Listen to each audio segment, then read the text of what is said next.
How you going, guys? And in today's video, another question from a subscriber that just asked a recent question regarding out-of-body and near-death experiences. They've asked another great question regarding all this spiritual stuff. Are we the crazy ones? We're deluding ourselves. Again, really good question. You'll see it here though, and I'll read it out. Hi Simon, do you ever feel that the old atheist Simon pops up? For me personally, sometimes I get old neural networks that pop up like, whoa, I really went off the deep end with that crazy spiritual stuff. Or shit, maybe I'm the insane one.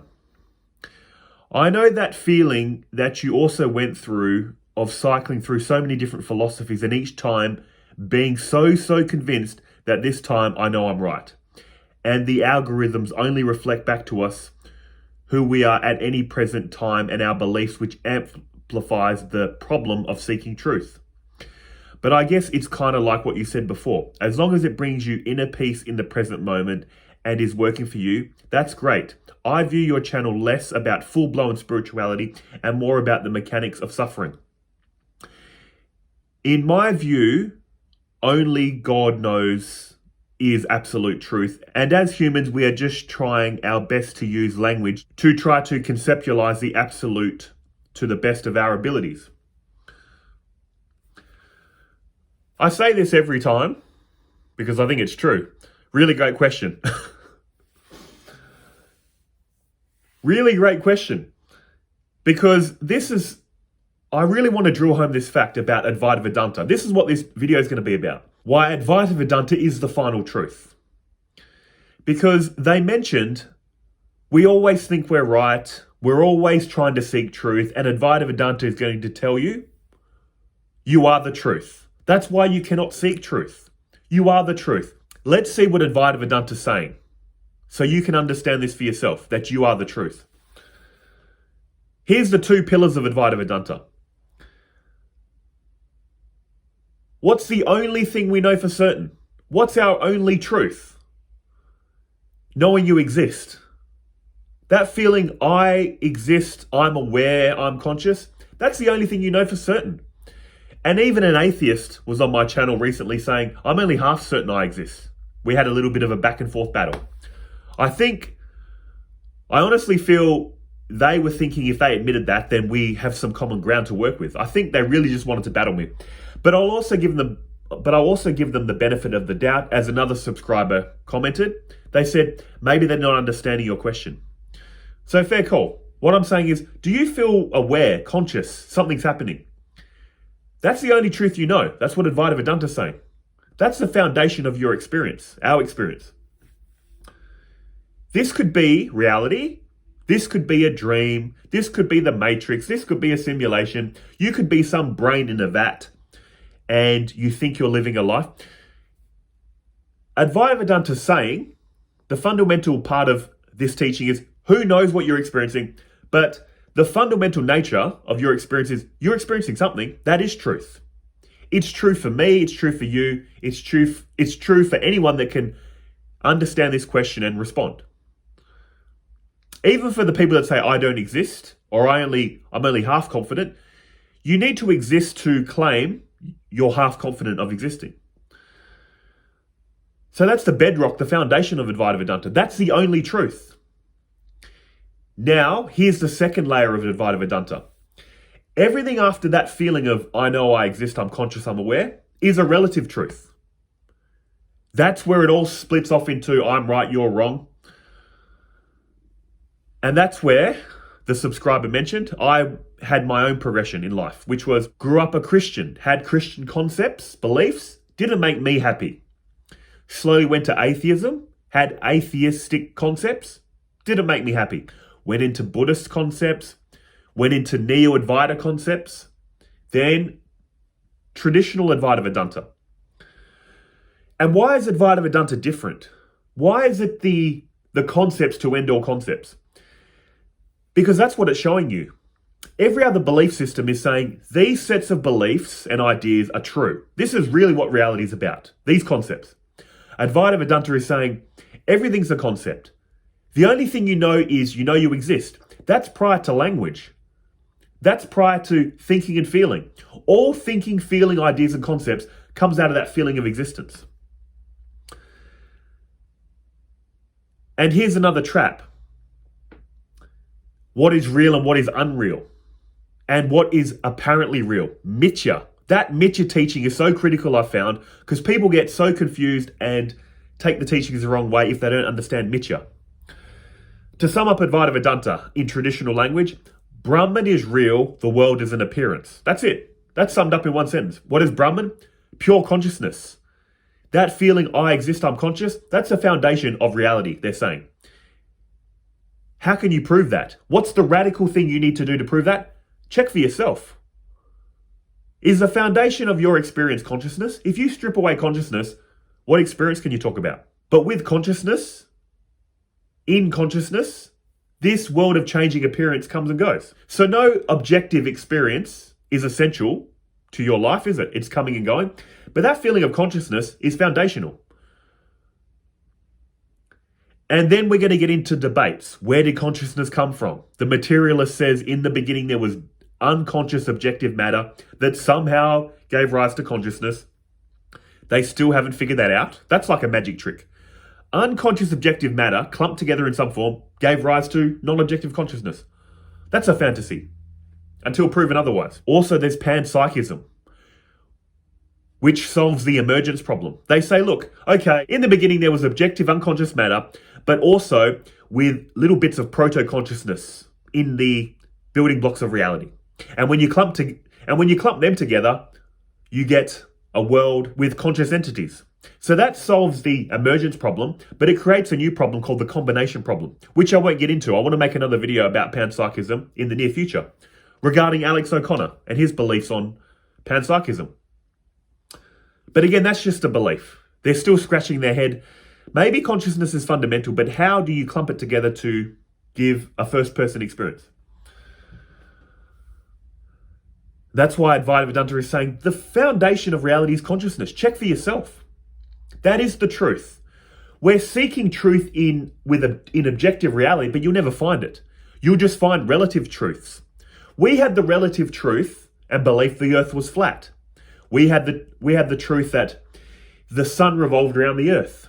We had the truth that if you sail for long enough, you'll fall off the edge of the world. Was that really true? We have discovered that's false.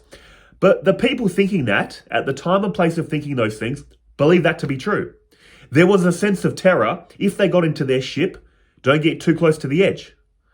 They would have felt panic and anxiety getting too close, because in their mind, they're going to go off the edge. That was real felt feelings of terror and anxiety. And that's what Advaita Vedanta is saying. This world of changing appearance is a relative truth. It's an apparent truth. What is real, according to Advaita Vedanta? That which has an independent existence is unchanging and self-evident. That is consciousness. Consciousness has an independent existence. It doesn't depend on anything else. Science will say, no, it depends on the body. We're going to prove someday how objective, unconscious matter gave rise to non-objective consciousness. Yeah, thanks for promising us that in the future, but you can't prove that now. Or panpsychism. Advaita Vedanta is saying consciousness is independent of this world. There isn't even consciousness in this world. There's just consciousness appearing as the world. So consciousness is the truth, the reality. What is unreal, according to Advaita Vedanta? That which has a dependent existence, constantly changing and not self-evident. That's this world. This world depends on consciousness. This world is consciously in motion. But all motion happens in relation to something that's still. What is that which witnesses the changes of this changing world? Consciousness. This world depends on consciousness. Consciousness does not depend on this world. Just like waves come and go in the ocean, whirlpools come and go in the ocean, waves and whirlpools depend on the water. Water doesn't depend on waves and whirlpools. Take a wave, pull out the water. What wave can you speak of? Take a whirlpool, pull out the water. What whirlpool can you speak of? That's his teaching of Mithya. All waves and whirlpools come and go in the ocean, but what are they made from? Water. Whether the ocean is still or whirlpooling and waving and rippling, it's all water through and through. So that's what this reality is. A world of changing appearance. You don't even experience time and space, do you? What do you truly experience? Here and now. You're only ever experiencing the present moment, or to say it more accurately, you are the present moment. You are the present moment that witnesses apparent time and space. Even science will tell you time and space is an illusion. You don't have to get all spiritual and woo-woo. So again, going back to the main point, what are the two things we know for certain? What are the two things that Advaita Vedanta is pointing to? You know you exist. You can't deny that. Even to say I don't exist needs you to exist to deny your own existence. So you know you exist. You also know you've taken on some concepts. Concepts about time and space. Concepts about past and future. Many spiritual people, I'm sorry, I found they delude themselves. They go, I'm the pure witness. There's no one here, nothing to do. I'm not in suffering. The world's a dream. You're making the absolute an identity. That's the trap of Neo-Advaita. Traditional Advaita Vedanta, you need a balanced view.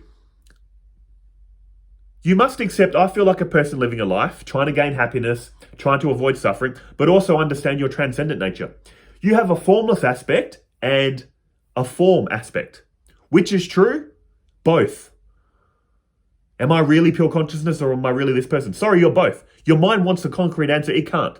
Paradoxical thinking. So if the only thing you know for certain is I know I exist, and I know all these concepts I'm dealing with are just made up, they're relative. What is Advaita Vedanta suggesting we do?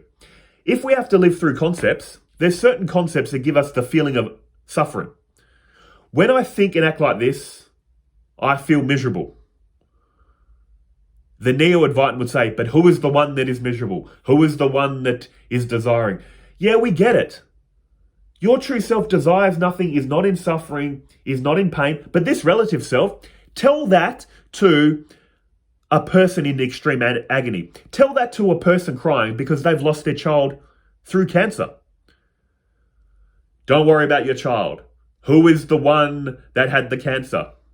Who is the one that is in suffering? You're going to get a punch in the face. Luckily, you're in hospital because the child's in there suffering, dying of cancer. You're going to need the hospital when the father punches you in the face and tells you to F off. You can't run to the ultimate. When people think and feel they're suffering, they are. That's why you need compassion, understanding. So Advaita Vedanta is saying, understand the ultimate nature of reality is consciousness. That's truth. That's the truth you're seeking. You are the truth. Also understand everything we're experiencing and trying to find truth in this objective reality are just like waves in the ocean. And there are certain concepts and ways of thinking that cause suffering for this person, this apparent person. There's certain concepts and ways of thinking and acting that cause peace and happiness.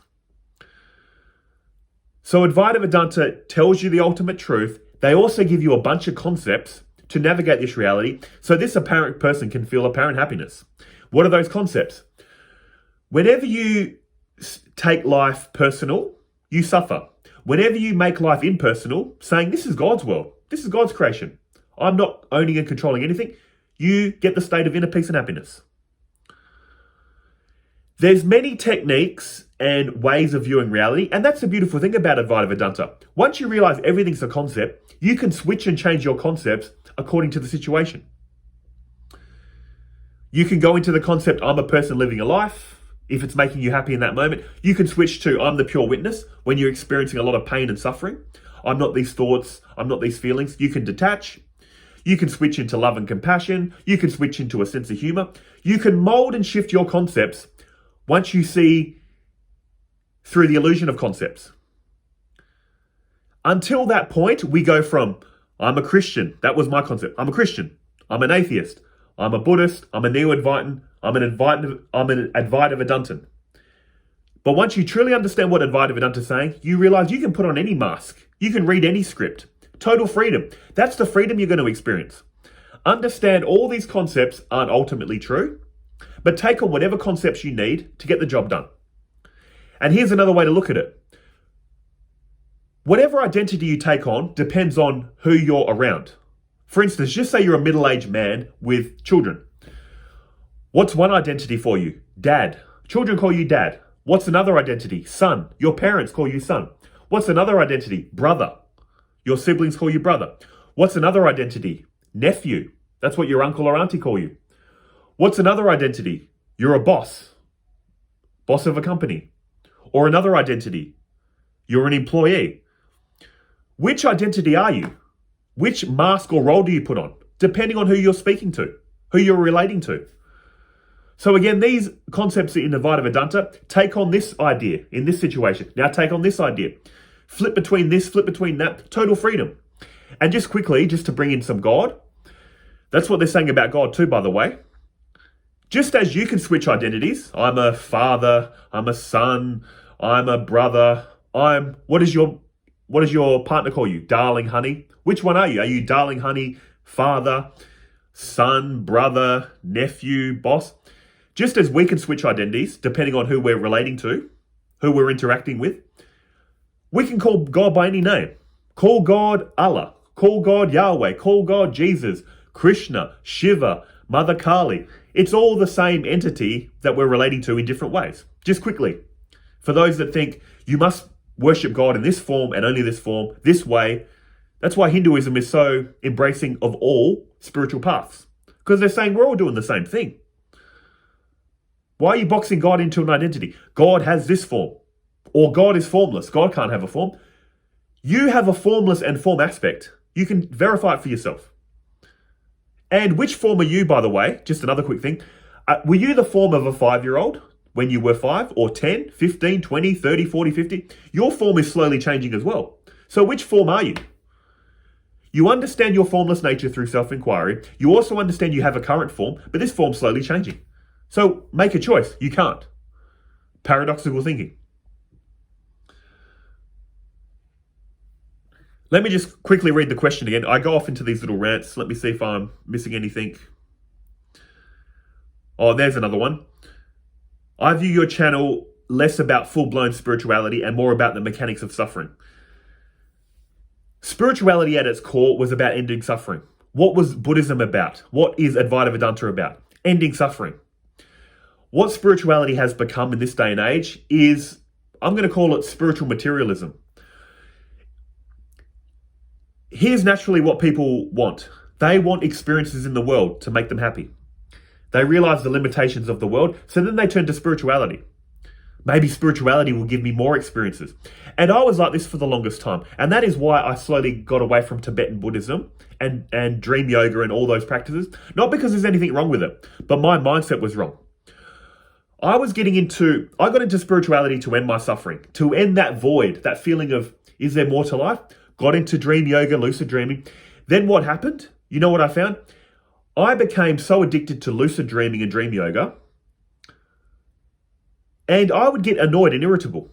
If my partner was saying, hey, do you want to go hang out? It's a nice day out, or you want to do this? I would get annoyed. Because you know what that means? You saying that to me equals I can't do my spiritual practices. I'm in this to end suffering, and now I'm shutting out the people that care about me. I wanted to run off and be a monk. My mindset was addicted to, I want to experience something great. I want these experiences. Loved ones, stay away. This is my meditation time. See how it's just making me a jerk. It's meant to be about love, compassion, inner peace, happiness, which Buddhism talks about a lot. I just thought, oh yeah, cool. How do I do those lucid dreaming practices, dream yoga? I was missing the mark. So nothing against Buddhism. Just my mindset wasn't ready. Slowly I got into Neo-Advaita, where I thought, oh, this is great. I don't have to do anything. I don't have to meditate, lucid dream. It's the one appearing separate. Didn't make me happy. Because then you take the ultimate as an identity.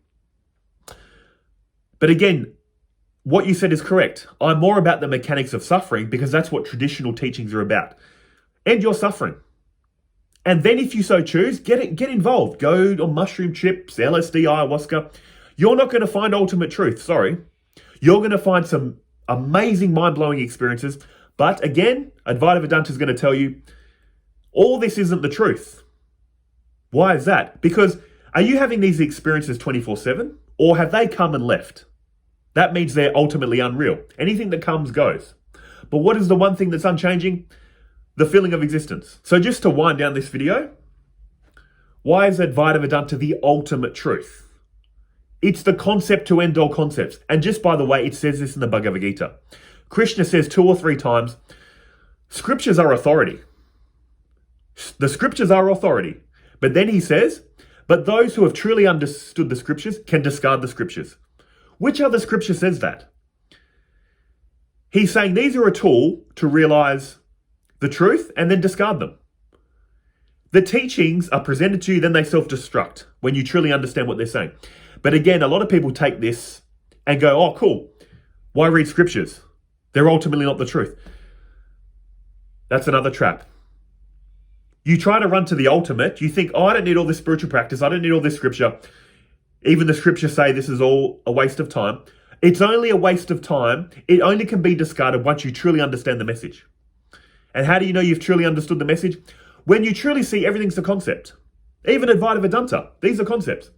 So again, here's all we need to understand about Advaita Vedanta. What are they saying? In a nutshell, the only thing you know for certain, your only truth that you can verify, you know you exist, you know you're conscious. That is unchanging. It's the unchanging fact of your experience. You know you're conscious. What this is, who knows? It doesn't even matter what this is. All that matters at that point is, you know you're conscious, you know you exist. You feel like you're experiencing time and space.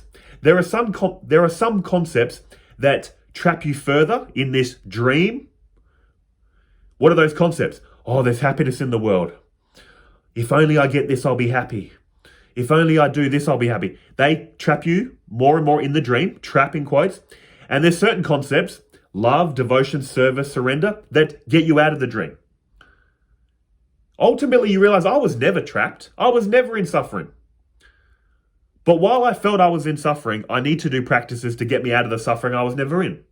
Also, you look back on the dream and realize the people that are holding their heads crying, they're in the hospital, their kid is dying of cancer. They are in suffering. You can't go up to them and say, this is a dream. It's the one appearing separate. You're going to get a big punch in the jaw and see how you feel. Oh, it's the one appearing separate. There is no broken jaw. No, you've got a broken jaw because you're going around saying insensitive things. Sorry, you deserve it. So again, you know you exist. That's the only truth. You know you've got a bunch of concepts that you ultimately see are just relative concepts. They're not ultimately real. But what are you going to do moving forward? Take on the concepts that allow you to, for this apparent person to feel apparent peace and happiness. Whatever way you want to do this. Don't want to be devotional? You don't have to, but it's a big disadvantage. Because without a God or a higher principle in your life, you're going to go around, your ego has a tendency. There's no God, there's only me. Oh, Advaita Vedanta is about knowledge and devotion? Cool. I'll devote to myself, my food, my rest, my happiness, and knowledge to the world. They're just a dream anyway. Why help them? Dream characters. But devote to the self. You're meant to flip this. Devotion to God and the world, knowledge to the self. When you're going through problems, who is the one this pain is appearing to? Who are the one these negative thoughts are appearing to? Knowledge to yourself to get through it. Devotion to the world. People are in suffering. People need help. The fabric of reality is consciousness. That fabric is molding itself to someone crying, suffering. Their child is crying and suffering. It's truth. The fabric of reality is truth molded into a suffering person. Just like you were. So just remember that. Take reality to be real, because while each objective thing in reality is not ultimately real, it's made of reality. So reality appearing in this form is a person that's suffering. And you, reality appearing in this form, is also here to help that person. If you can't help them, don't make their life worse. You don't have to understand non-dual knowledge and go out and save the world. Become a Mother Teresa or a Gandhi. All that's required is end your suffering and don't make the suffering of others worse. Be kind, patient, non-reactive. Try to lift people's spirit or leave them alone. Just very humble. Keep to yourself.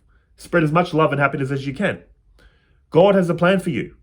For some people, God's plan is to do a lot in the world, to change reality for the better. Other people, God's plan for us is just keep to yourself, don't make life worse.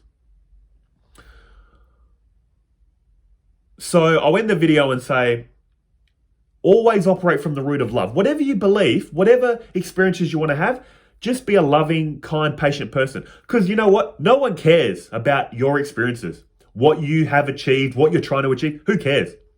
All they care about is when they're interacting with you, whether they're a Christian, Muslim, Jew, Hindu, atheist, are you pleasant to be around? Do you give off the vibe of non-reactivity, patience, love, understanding? That's all people care about. And honestly, that's all we care about in others. Being around those type of people that understand for us. Non-reactive, patient, loving. It's always love. Love conquers all. Love is the answer. I'll end it there.